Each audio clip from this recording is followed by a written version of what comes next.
할렐루야. 오늘 본문에 보니까 사울이라는 청년을 하나님께 부르시는 얘기가 나옵니다. 자, 첫째 영적인 체험을 좀 설명해 드리면 다메스코 성에서 제사장들에게 크리스찬들을 붙잡아서 그 당시 죽이려고 하는 거죠. 그런 체포영장을 받아가지고 하다가 공중에서 빛 가운데 들려오는 소리가 들려옵니다. 사울아 사울아 네가 나를 핍박하느냐. 로 주여 누시옵니까. 나는 네가 핍박하는 예수라. 참으로 세상이 뒤집어질 일이 있습니다. 자기는 예수를 사이비의 교주라고 생각했는데 아마 이단이라고 생각했는데 메시아를 사칭하는 자 이 생각했는데 그래서 유대교를 흩어뜨리고 흔들고 하여튼 무너뜨리는 자라고 생각했는데 전 반대예요. 당시 유대인들은 하얀 빛, 거룩한 빛은 하나님 빛으로 생각합니다. 성경에 어디도 나와요? 시내산에서 하나님 빛이 모세에게 비칠 때 모세 얼굴이 환하게 변하죠. 또 마태복음 17장도 마찬가지죠. 변화산에서 역시 마찬가지입니다. 예수님 얼굴이 환하게 빛납니다. 이것은 거룩한 빛이라. 보통 우리가 흰색이 거룩한 색입니다. 그렇죠? 옷 중에서 가장 못 입는 옷이 색깔이 무슨 색이에요? 빨간색, 노란색, 나름대로 이뻐요. 그러나 흰색은 거기에 뭐가 더 들어가? 고귀함이 들어갑니다. 그죠? 뭣도 있고 고귀해. 여러분 나갔을 때 흰 옷 뭐 이렇게 엄청 걸어오면은 이쁘기도 하지만 고귀한 빛이라. 흰 빛에는 잡티가 없어, 더러움이 없어, 오염되지 않았습니다. 그래서 순수하고 거룩한 색이죠. 그래서 이 성경에서는 하나님이 우리에게 나타나실 때 그런 빛으로 흰색으로 나타난다고 생각하는 것이고, 이런 흰색 사상이 옷, 세마포 옷으로 또 나타납니다. 백성들은, 하나님 백성들은 거룩한 흰 옷을 입어. 자, 오늘날도 어쨌든 흰색은 거룩한 색이에요. 저 인도의 흰 코끼리, 또 우리나라 가서 흰 호랑이, 흰색, 특히 백사, 잡사바 좋습니다. 그래서 흰색은 거룩한 색인데 여기 거룩한 빛이 비추고 또 공중에서 음식이 들려. 여러분 되게 땅속이라는 곳은 어둡고 음침하고 더러운 곳이죠. 그래서 되게 보면은 땅속에는 시체, 썩어지는 것들이 있습니다. 그러나 하늘은 푸른 곳이에요. 하나님과 가까운 곳이죠. 하나님의 방향이죠. 거기서 비춰오는 그 빛은 바로 하나님이 비추는 빛이라고 생각하는 거예요. 누구나 마찬가지고 우리도 마찬가지고. 자, 그래 거기서 들려오니까 이것은 부정할 수가 없어요. 그래서 여기서 사울이 결국 눈이 멀어서 집에 갑니다. 이 영적인 충격이 이제 사울을 일생 완전히 잊을 수 없는 충격이 되고 체험이 되고 변화시킵니다. 이것을 인카운터라고 했죠. 운명적인 만남, 하나님이 개입해 오시는 거예요. 할렐루야. 아멘. 자, 사울은 악한 길을 계속 달려갑니다. 그러나 하나님께서 그를 변화시키려고 달려오셔. 딱 크로스, 골든 크로스가 되다. 그러면서 거기서 완전히 회개한, 회심합니다. 가던 길을 멈추고 거꾸로 돌아오는 것이, 잘못됐구나 깨닫고 거꾸로 돌아오는 것이 바로 회개라고 그러죠. 교육 역사 가운데 회심자를 많이 썼다고 말씀드렸어요. 어거스틴 같은 얘기를 많이 드렸고, 회심자가 있습니다. 그게 극적이잖아요. 극적이면서 거기에 뭘 느껴요? 야, 이것은 하나님이 아니면 할 수 없는 일이에요. 인간으로서는 할 수 없는 일이야. 그게 바로 극적인 회심이에요. 극적 효과가 있죠. 자, 그런데 이 사울은 하나님께서 그렇게 극적으로 부를 만한 자격이 있는 사람. 오늘 보니까 눈 뜨자마자 즉시 예수가 그리스도라고 전도를 시작했다고 되어 있어요. 바울은 그런 사람이에요. 물에 물 탄 듯 술에 술 탄 듯 밍밍한 사람들. 정말 가치하기 힘든 사람이에요. 네? 자, 독립은 운동을 한다. 무슨 일을 한다. 야, 하자. 목숨 걸고 막 이렇게 해야 뭐 하는 것이지. 할 때 말뜻하고 그러면은요, 그런 사람하고는 아무 일도 못합니다. 저들 사람을 이제 한 나이가 이제 60년 사나 보니까 그런 사람 힘들어. 그래서 뭔가 때로 정의감이 없고 옳은 일에서 막 뭐 걸 수 있는 사람, 그런 사람이 뭐 어디 있어. 또 기회주의자, 어떨 때는 이렇고 저럴 때는 저런 사람 또 그거 못 믿어요. 그죠? 바울은 시종일관 그대로 복음을 전하고 나중에 거꾸로 로마에서 보기 잘 순교합니다. 아니 못 되는 사람이야.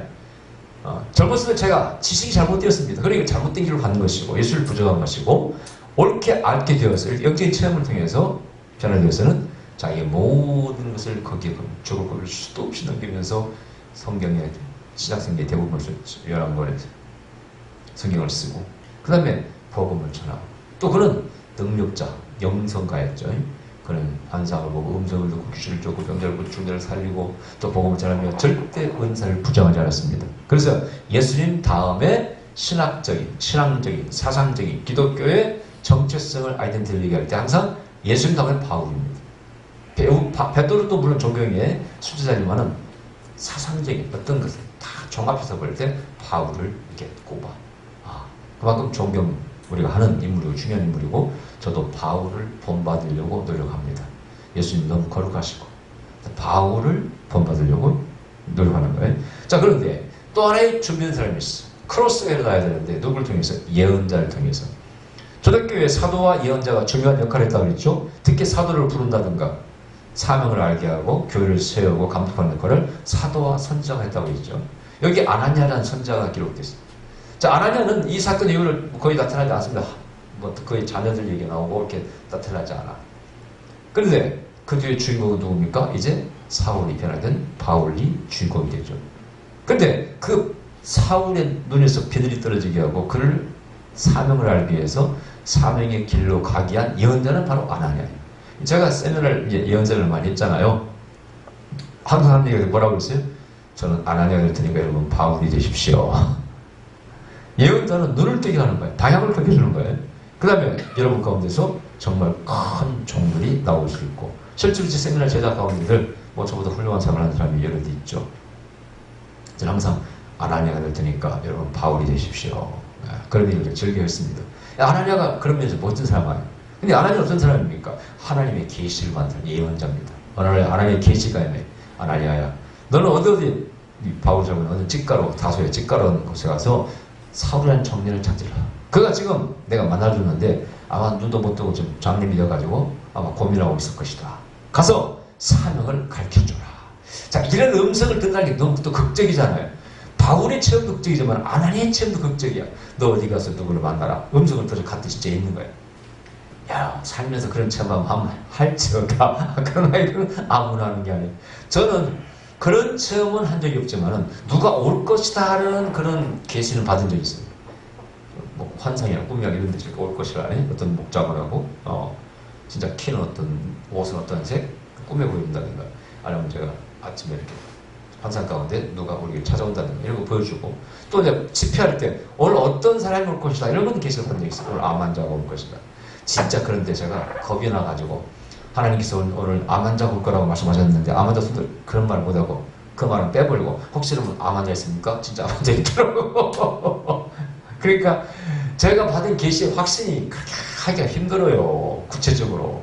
이 성경 예언자들은 너 어디 가서 누굴 만나라. 사울에게 너 어디 가면 어디 예언자님들과 막 찬양하고 기도하고 이럴 것이다. 이렇게 뭐 나귀가 어디 있을 것이다. 가르쳤잖아요.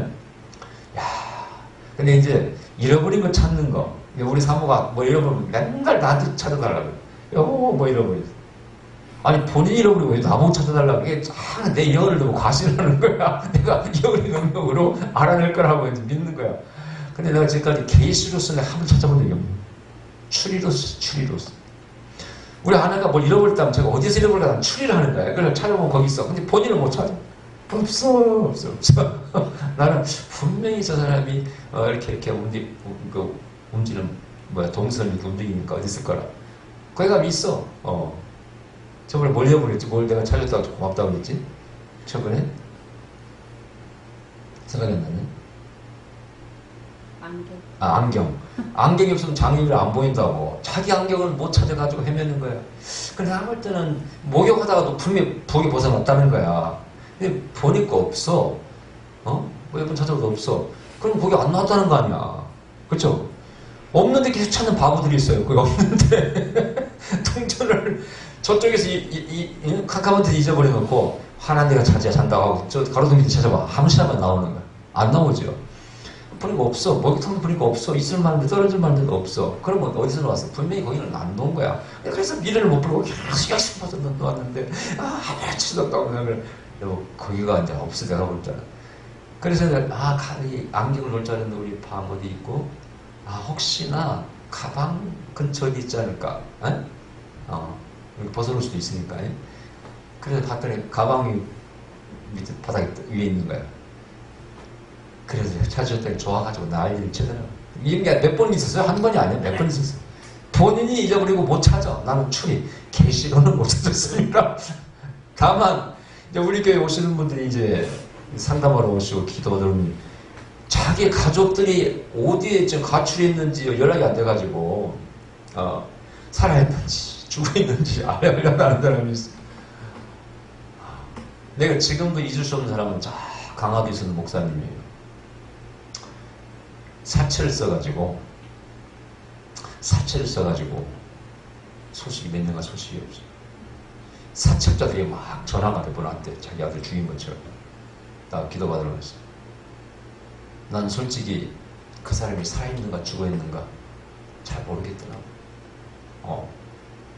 그런데 내가 거짓말을 살아있는 것 같습니다 보냈어. 왜냐면 죽었다고 생각하면 얼마나 슬퍼.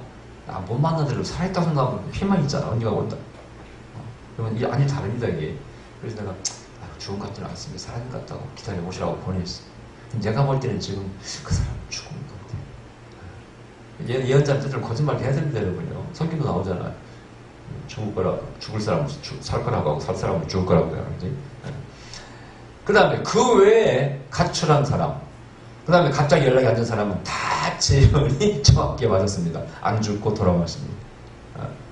그 중에 하나, 갑자기 출근하면서 회사에서 문제를 일으키고 갑자기 출근했는데 그날 안 돌아온 거예요. 애가 둘이나 있는 우리 금요 철야에 기도받으러 많이 왔던 젊은 형제인데 우리 얼마 만에 왔죠? 3개월 만에 왔습니까? 4개월 만에 교회가 있습니까? 3개월 만에 교회가 있습니까? 야, 내가 기도해서 살아있다고 예언했습니다. 확실히 살아있다. 한 달쯤 있다가 고비가 있었어요. 고비가. 지금 영적으로 뭐 위험하더라고. 그래서 기도하시라고.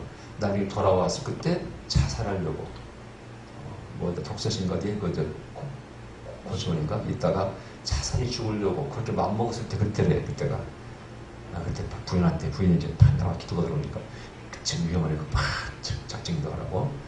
그리고 한 3개월만 돌아왔어요. 그때 나도 얼마나 신경을 썼는지 뉴스에서요. 누가 자살해 죽었다 그러면 나이부터 보는 거야. 이 사람 비슷한가. 우리 사모도 전화해서 연락 없습니까? 기도받으러 오면 또 내가 이걸 지금 분명히 살아있다고. 그리고 돌아왔는데 바로 와서 우리한테 얘기했으면 얼마나 고마워. 정말 마음 상했어. 이 방송 볼지도 모르겠는데 그 자를 좋아하기 때문에 볼지도 모르고 정말 마음 상했습니다. 귀가에서 한 달 뒤에 찾아왔더라고. 한대 패주고 싶다. 진짜. 빨리 연락을 해야지. 이거 감사한 거 하라고 일단 하지도 않았지만 그게 알려주는 건 얼마나 감사. 우리도 얼마나 걱정했겠어. 그 외에 어떤 권사님도 추석 때 아들이 오지도 않고 갑자기 연락이 끊겼다는 거 핸드폰도 안 받고 꼭 자살해 죽었는 거 걱정을. 전화했더니 성령도 그래요. 잘했다 걱정하지 말라고. 다행히 전화가 왔어. 핸드폰 잃어버렸어. 그럼 다른 전화라도 해줘야 할 거 아니야. 아들도 못된 놈이야. 명절 때 연락도 없이 사라져버리면 또 얼마나 걱정을 해. 그런 비슷한 몇 건 있었는데 그런 정도 예언을 했습니다. 그러나 이렇게 아나니아처럼 옛날 아리순 여사가 박하빈랑을 만나는 것처럼 너 어디 가면 평양에서 어디 가면은 어떤 장모가 있을 때 가서 사명을 알려. 일본 가서 일본의 유학부를 망한다. 회개하라고 전화를 하고.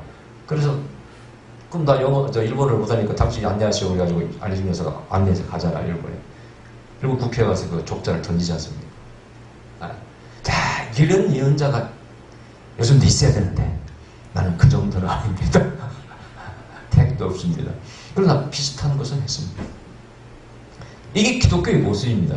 사도가 있어야 돼. 예언자가 있어야 돼. 근데 오늘 본문에 보면은 이제 아나니아는 선지자입니다. 예언자입니다. 바울은 자칭 뭐예요? 사도라고 합니다. 자, 거기서 바로 예언자와 사도의 직분이 이렇게 나눠지는 거예요. 예언자는 누구를 세우기도 하고, 죽이기도 하고. 예레미야 1장에 나오는 거예요. 예언자가 어떻게 만들어지는가. 하나님 불러서, 복중에서 불러가지고, 누구를 세우기도 하고, 망하기도 한다. 이게 있어요. 그래서 당신은 사도요. 사도의 부름을 받았어. 사명은 이것이 하는 것을 예언자가 하는 거죠.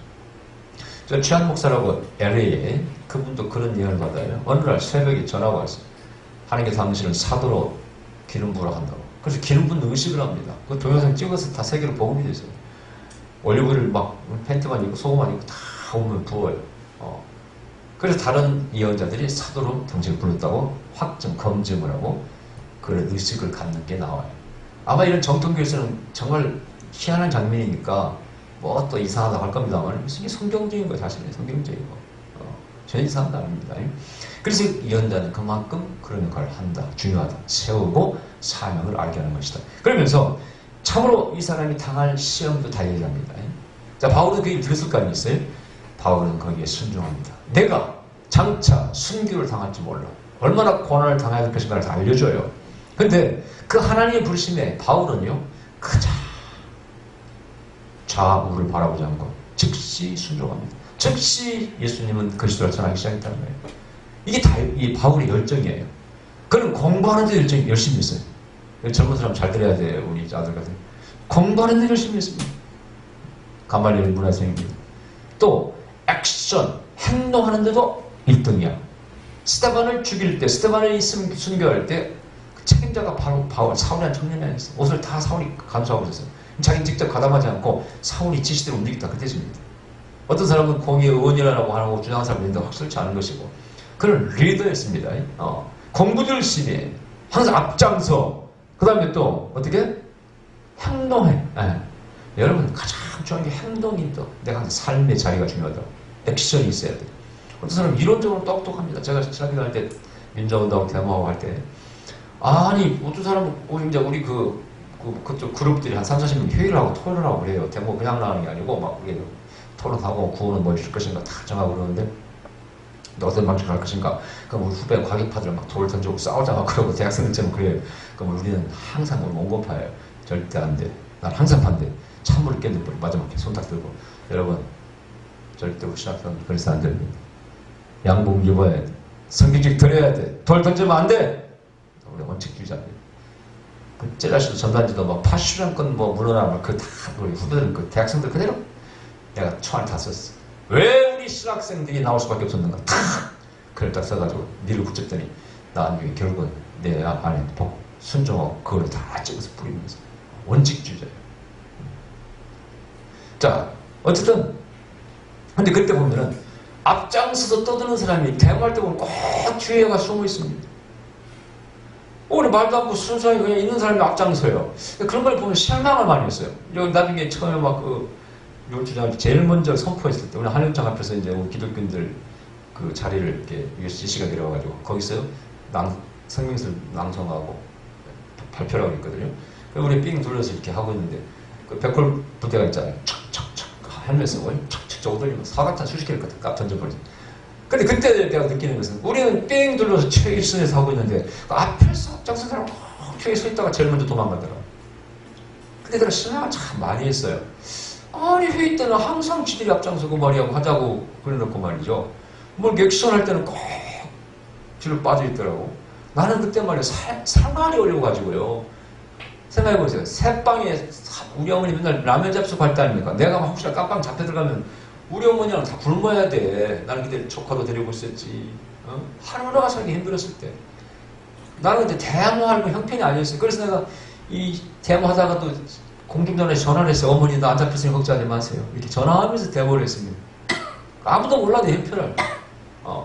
다른 사람이야 뭐 다 그때 결혼했다든가 뭐 아니면 그때 신학생들이니까 부모가 다 있잖아. 나는 내가 대지니까 잡혀가면은 먹고 살 길을 막연하게 내 가족이. 우리 남은 믿고 생각해 집팔에서 바치는 헌금하는 바람에 사활집단 사는데 누굴 믿고 뭐 어떻게 살아간다는 거야. 그래서 시국적인 이 삶이 그때 바짝 대모여서 바꿔야 된다는 그런 마음이 있어가지고 안 할 수가 없는 거예요. 누가 내 형편을 알아. 나는 그 이후로 삶의 자리라는 걸 참 생각했어요. 내가 진리를 알고 진리를 외치는 거 좋습니다만은 이걸 실천하지 않으면 종교라는 것도 진리라는 것도 아무 의미가 없다는 거예요. 지금도 내가 기독교를 알려고 노력하는 사람, 진리를 알려고 노력하는 사람이 항상 얘기합니다. 보편적인 진리가 가장 중요합니다. 교회에 너무 매이지 마세요. 또 교회 매이면 여보시오 거기 진리 없어.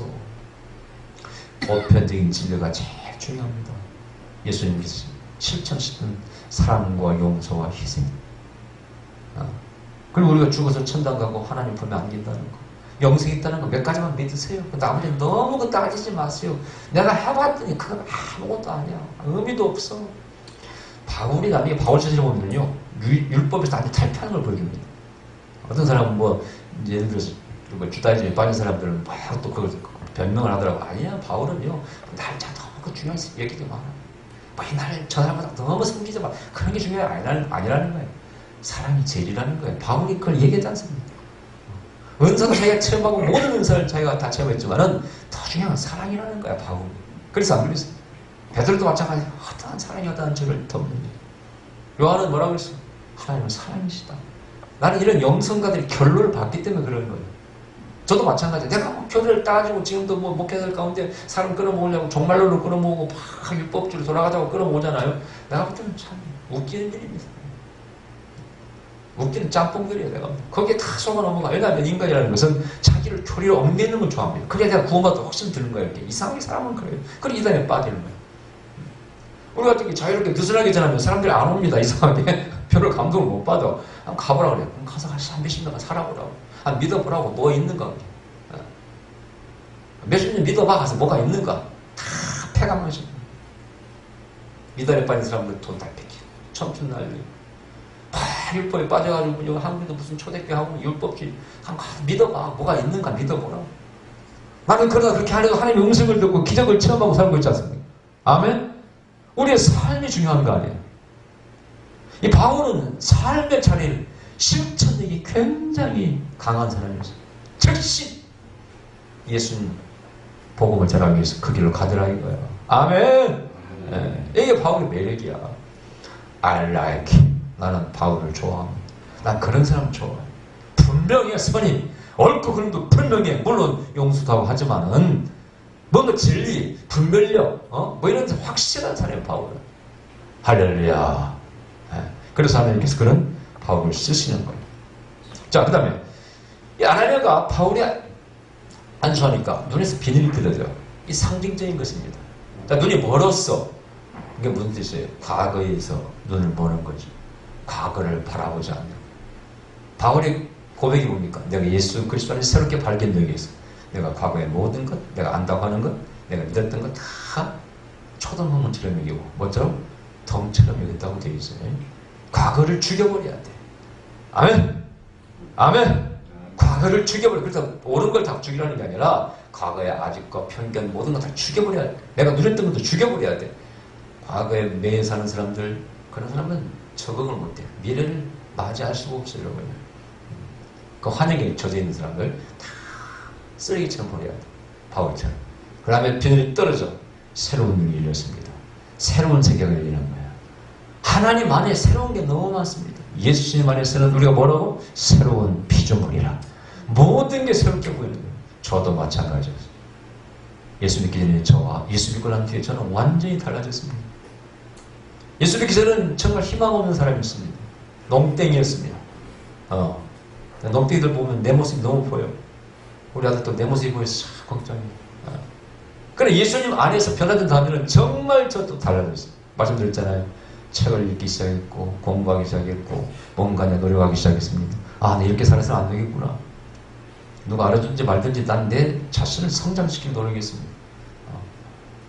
목사가 돼서도 마찬가지입니다. 내가 토라를 공부하고 온갖 걸 다 공부했잖아요. 다 계속 성장하려고. 지금도 마찬가지예요. 계속 노력하고. 지금도 치유도 마찬가지입니다. 대체작도 계속 노력하고 당뇨도 때려잡으려고 계속 노력하고 계속 길이 열려요. 노력한 만큼 열려. 절대 노력은 우리를 속이지 않습니다. 앞으로 전진해 나아가는 거야. 할렐루야. 그리고 그 끝에는 바울은 뭐가 있어서? 순교가 있었어요. 죽을 줄 알고 그 길을 간 사람입니다. 이미 가르쳐서 너는 죽을 거야. 너는 고난받을 거야. 그 길을 알고 가. 뭐? 진리를 위해서. 이게 진리이기 때문에. 참 생명이기 때문에. 이 복음을 나는 놓칠 수가 없어. 그것을 깨달은 자가 복이 있어. 아멘? 그 진리의 복음의 가치를 아는 자가 복이 있어. 배고파도 가는 거야. 앞으로 한국교회가 목회가 안 된다고 학생이 신학생들이 줄어들기 시작합니다. 이번에 우리 명성교회 통합주의 김상 목사님 교회에서 세상에 가장 더러운 짓을 해가서 그게 총에서 인준해져 버렸어요. 자식이 상소하게 됐습니다. 이제 큰 교회는 전부 자식이 물릴 거예요. 자식이 목회자 만들어가지고. 긍정적 면도 있어요. 되게 문제가 덜 일어나. 오늘 목사 안 싸우니까. 그 외에는 부정적인 게 다 많습니다. 이제 개척하기 어려운 시대에 누가 신학교로 가려고 하겠어요? 여러분 생각해보세요. 정말 힘든 시대가 찾아왔습니다. 아마도 내가 볼 때는 우리 총회에서 총대들이 탈퇴할까봐, 총회 탈퇴할까봐서 그럼 그 똘마니들하고 아마 몇십 개가 탈퇴할 것 같으니까 아마 이렇게 할 수 없이 인준을 해준 것도 있다고 봅니다만은, 그러나 기독교 한국교회 역사에 아주 큰 치욕적인 사건입니다.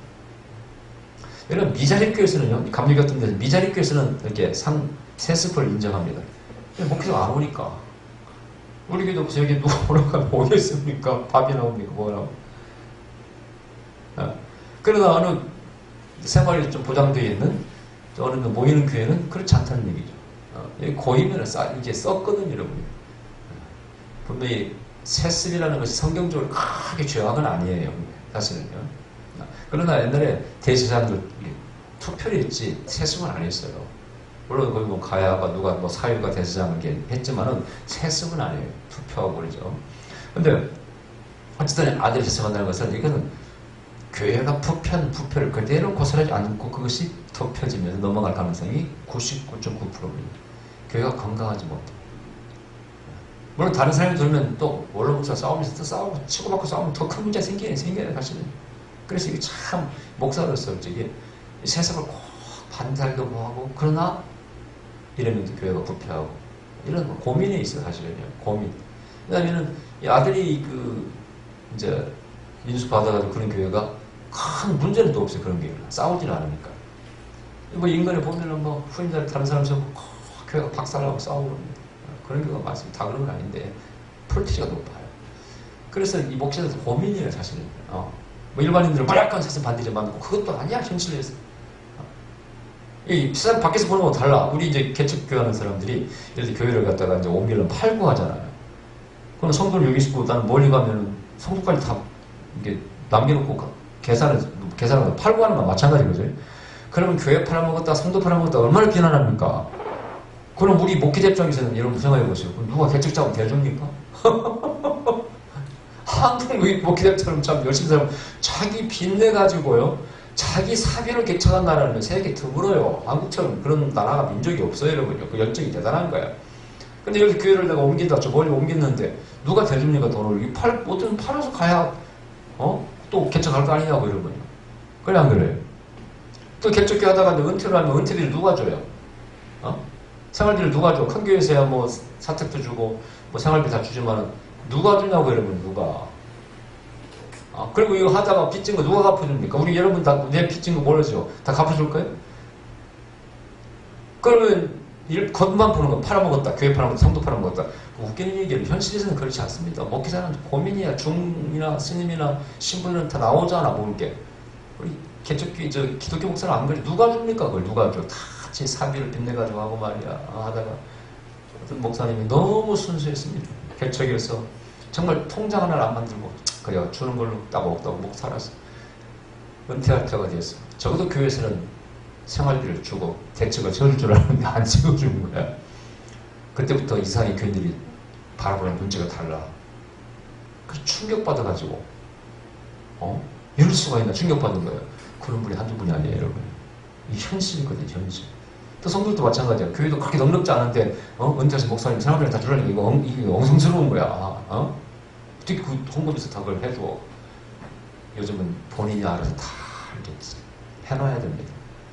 저는 아무리 힘들어, 우리 이렇게 힘들어도 어쨌든 연금 들어갔잖아. 할렐루야. 생활비는 나옵니다. 할렐루야. 이걸 누가 안 하면 어떻게 할 거예요, 여러분? 누가 다 책임져? 우리 집사들 다 책임질까요? 아마 내가 돈 받으면 안 쓰기 때문에 도망가 버릴 거야. 아마 아이고야, 은퇴하기 빨리 도망가자고. 돈 들어간 거. 이게 현실이에요, 여러분요. 그래서 밖에서 보는 건 달라. 그러나 난 개인적으로 그런 큰 교회가 세성하는 것은 난 반대합니다. 이게 우리가 무슨 개인적인 거라고 생각하면 안 돼. 사적인 걸 생각하면 안 됩니다. 자, 이게 바로 초대교회 사도들의 정신이에요. 고난이 올 것입니다. 순교할 것입니다. 베드로도 마찬가지예요. 그러나 그 길을 갔어. 그게 진리이기 때문에, 생명이기 때문에, 그게 종교예요. 이게 철학과 다른 거예요. 철학은 하기 싫으면 안 해도 아무 누가 정죄하는 사람도 없어. 그러나 종교는 진리를 다루고 생명을 다루기 때문에 어려우면은 그 길을 갈 수밖에 없는. 안 모여도 목회가 안 돼도 가야 돼요. 그리고 뭐 아들도 주의동 들어가면 어떻게 딸 아빠 지금 기도도 못하고 말씀도 못 잘하고 어떻게 겁이 많아 못하겠다. 그러다 하나님께서 너는 모세처럼 준다고 그랬는데 어떡할까? 가야지. 저 못 보고 또 가야 돼. 좀 못 보면 어때? 그래서 참 힘들면은 직장 다니면서 주일날 설교해라. 그렇게라도 못 해라. 왜냐하면 이것은 너무 성스러운 일이기 때문에 이거 포기해서는 안 되는 거예요. 그만둬서는 안 되는 거야 이거. 그렇잖아. 진짜 한국의 목사님들은 존경스러워요. 교회는 한두명 데리고 십자가 안 데리고 있어. 내가 볼 때는 어디 가서 막노동하고 뭐 좀만 이래도 한 달에 100몇십만 원, 50만 이상, 200만 원 벌면 편하게 살 텐데 사매라고 붙들고 있는 거 보면 야 그때는 뭐 존경스러워요. 한국 목사들은 참 대단하다. 뭐 이렇게 뭐 나올 것도 없이 하면서 이게 지하에서 말이야. 월세도 못 내가지고 욕 다듬으면서 차라리 그냥 때려버리고 어디 가서 뭐 막노동해도 150만 원 벌어도 편히 살 텐데 그래 안 그래? 존경스러운 한국 사람. 그런 사람 밖에서는 어떻게 볼지 모르겠어. 그러나 내가 볼 때는 그렇지 않아요. 참 대단한 사람들이야. 참 저러다 끝끝내 목회를 하겠다고. 편히 살 수 있는 데도 끝끝내 목회하겠다 이거야. 그건 정말 존경스러운 일이에요 여러분. 자 어쨌든 사명의 길을 사울은 바울의 길에서 달려갔습니다. 그 가장 원인은 영적인 체험이었어요. 아멘. 담에색 도상의 영적 체험. 기독교의 생명입니다. 할렐루야. 기도하십시다. 거룩하신 아버지, 우리도 그 길을 가게 하시옵소서. 주님께서 부르시는 그 길을 가게 하시옵소서.